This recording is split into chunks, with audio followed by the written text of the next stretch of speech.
Meu nome é Lucas, e o que vou contar é algo que aconteceu há alguns anos, mas até hoje me tira o sono. Sou fotógrafo e, em uma de minhas viagens ao interior, passei por um cemitério antigo, praticamente abandonado. Sempre gostei de fotografar lugares assim, cheios de histórias esquecidas, mas nunca imaginei que sairia de lá com algo que mudaria minha vida para sempre. Era fim de tarde quando cheguei.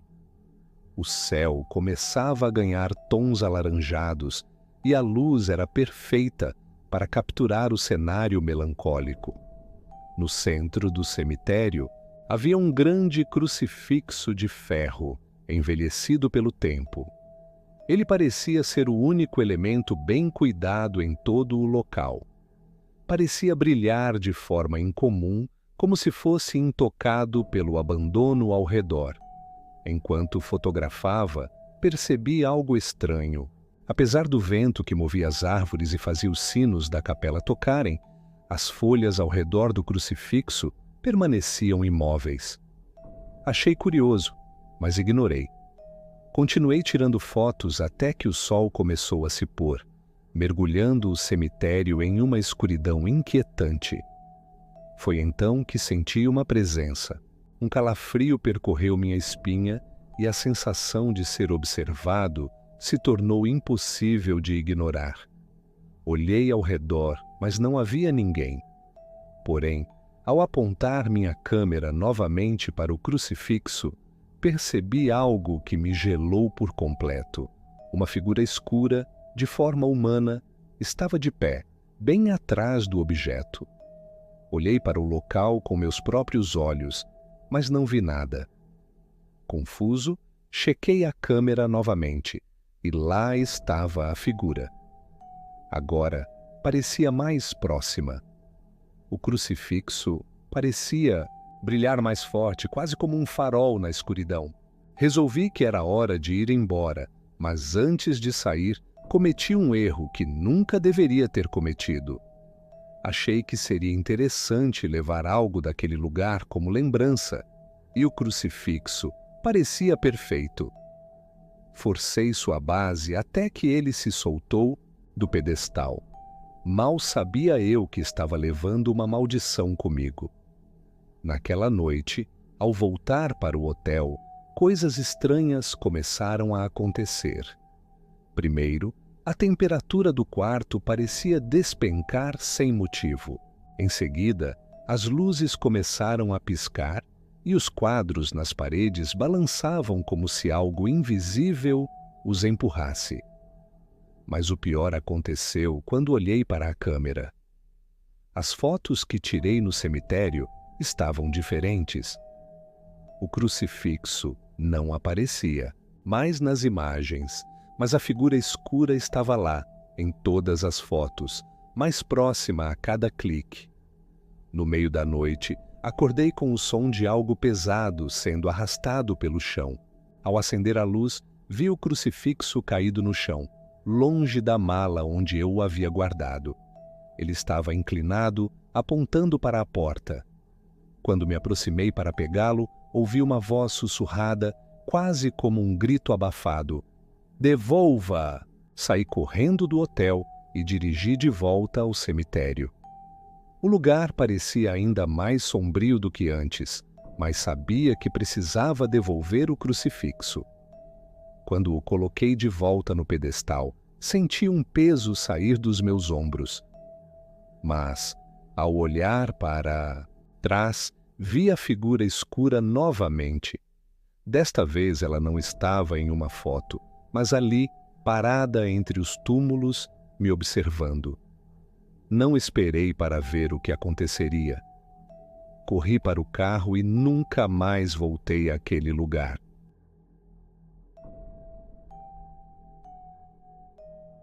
Meu nome é Marcos e sou ex-vigia de um cemitério.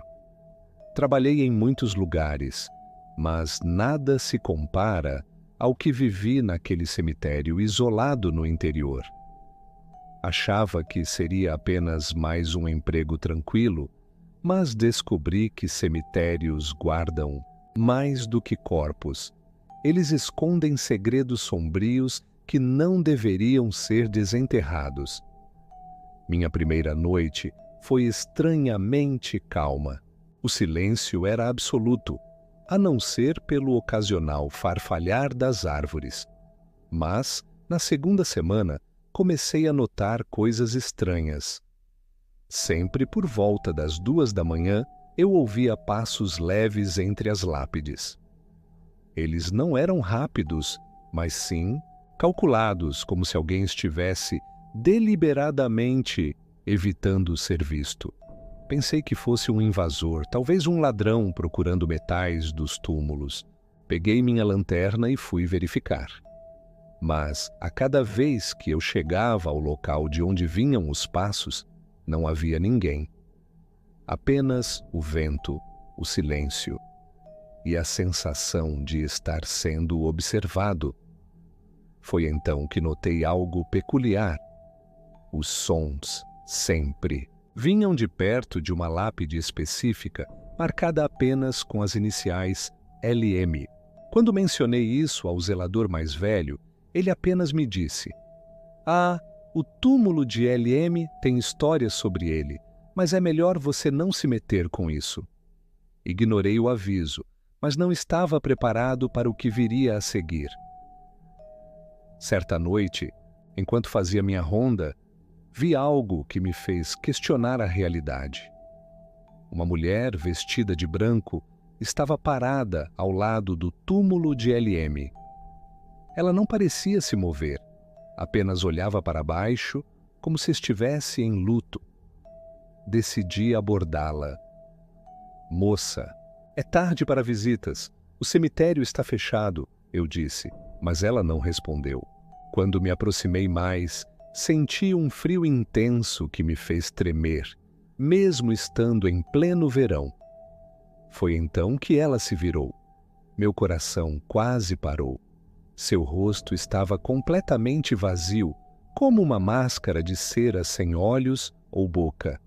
Antes que eu pudesse reagir, ela desapareceu, se dissolvendo no ar como fumaça. Passei o resto da noite na guarita, tentando racionalizar o que tinha visto, mas o cemitério parecia querer mais. Algumas semanas depois ouvi algo vindo do mausoléu central. Um som baixo, como unhas arranhando pedra, seguido de batidas surdas, como se algo estivesse tentando sair. Minha lanterna tremia em minhas mãos, enquanto me aproximava. Quando abri a porta, um cheiro de podre tomou conta do ar. O interior do mausoléu parecia mais frio do que o lado de fora, e havia pegadas na poeira do chão, pegadas que iam até um dos caixões e paravam ali.